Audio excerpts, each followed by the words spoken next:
And this ceasefire deal that Israel is promoting or suggesting Hamas is simply not prepared to sign up to is a deal which is effectively being presented by the Americans at this point. And you've made the point that Israel has turned away from mediators effectively in Egypt and in Qatar and towards the Trump administration. The Egyptians are scrambling to negotiate at this point. We are not seeing the delegations going in and out of Doha that we were seeing in the past when the Qataris were involved. I mean, what sort of traction do we believe there might be, if any, for a deal anytime soon? This time around, there doesn't appear to be a clear off-ramp.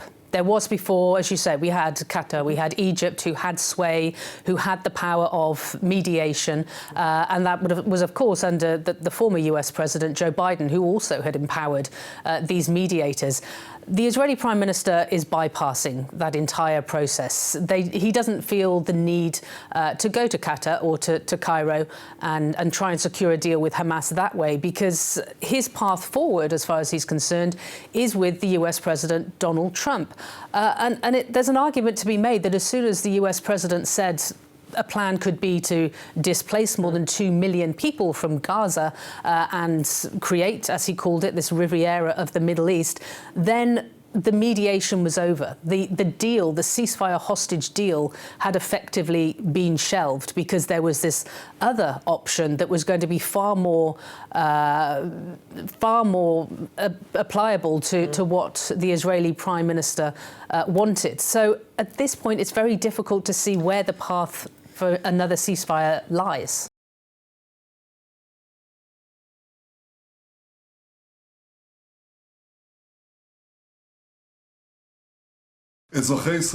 Citizens of Israel, for weeks now, we acted tirelessly in order to achieve one goal: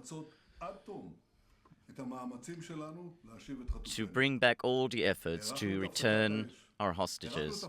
We extend the ceasefire for weeks when we didn't get any hostages. We put delegations to Doha and Cairo, along with the mediators. We accepted the suggestions of Witkoff from the US. However, Hamas denied any ceasefire suggestion. I promise to you, if Hamas did not release our hostages, we will return to battle. And indeed, we did. We returned to battle forcefully. Together with the Minister of Defense, I accepted the IDF's recommendation to return to a forceful fighting against Hamas. From now on, Israel will fight against Hamas with more and more power, and the negotiations will, from now on, be under fire. Hamas already felt our force, and I'd like to promise them this is only the beginning. We will continue to fight in order to get all the goals of the war: returning all our hostages, destruction of Hamas, and the promise that Gaza will no longer be a threat for Israel.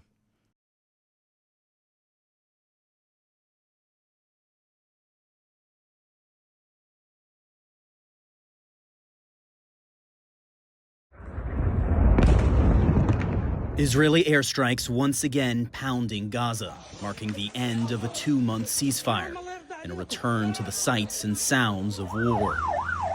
Civilians rushing to the enclave's barely functioning hospitals, carrying the wounded and the dead. In just a few hours, Israeli airstrikes killed more than 400 people, according to Gaza's health ministry. Hundreds more were wounded. It is the single deadliest day of the war since November 2023.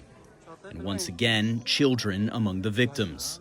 Some too stunned to speak, others silenced forever, their small bodies motionless on the morgue floor.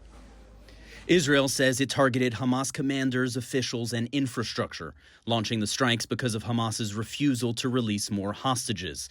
Israel now threatening to widen these attacks. Hamas, so far, not firing back at Israel. insisting it has been committed to negotiating phase 2 of the ceasefire agreement while accusing Israel of trying to impose new conditions.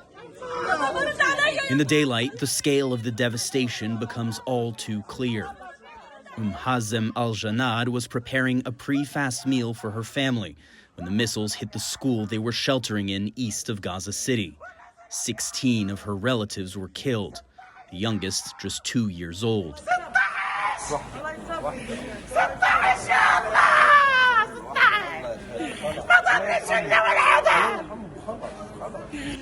At another hospital, a father opens a body bag to show the face of his daughter.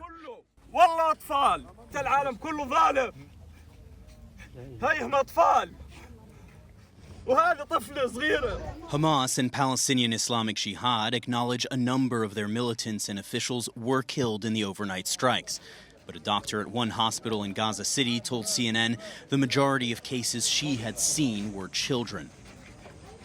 Residents in Deir al-Balah in central Gaza said they had no prior warning of the strikes, which killed families as they were sleeping. حتى الآن من تقريبا الساعة 2 في الليل الحين واحنا بس بنلم لحم الناس من الشوارع. مدنيين؟ مدنيين. هاي لحم ناس مدنيين يعني. أطفال، كله أطفال. The Israeli military now ordering civilians in multiple neighborhoods close to the border to move west, as the threat of a renewed Israeli ground offensive looms. Jeremy Diamond, CNN, Tel Aviv.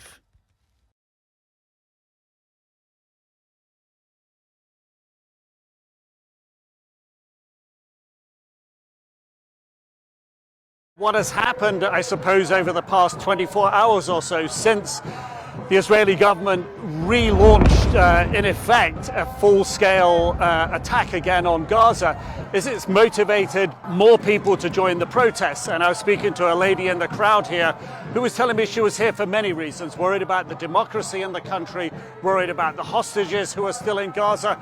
But in part, she was motivated to come out because the Prime Minister, the IDF, have gone on the offensive. The Prime Minister last night saying that any further negotiations with Hamas will be sort of through the full force of the war. What's happening in Gaza is giving not just some Israelis pause for concern, but the international community, not just the withholding of electricity, not just the withholding of aid, but the start of these heavy military operations again. No ground incursions so far, but a real fear of that, and a fear heightened today because the Israeli military, the IDF, have dropped flyers in the northern part of Gaza around a small town called Beit Hanun that's been so heavily damaged in the war so far, where people had returned to during this sort of ceasefire that had been in place. And the warning is evacuate your homes again. So it's almost a reset to pre-January 19, to pre the ceasefire, where the IDF appears again intent of clearing people out of the north of Gaza.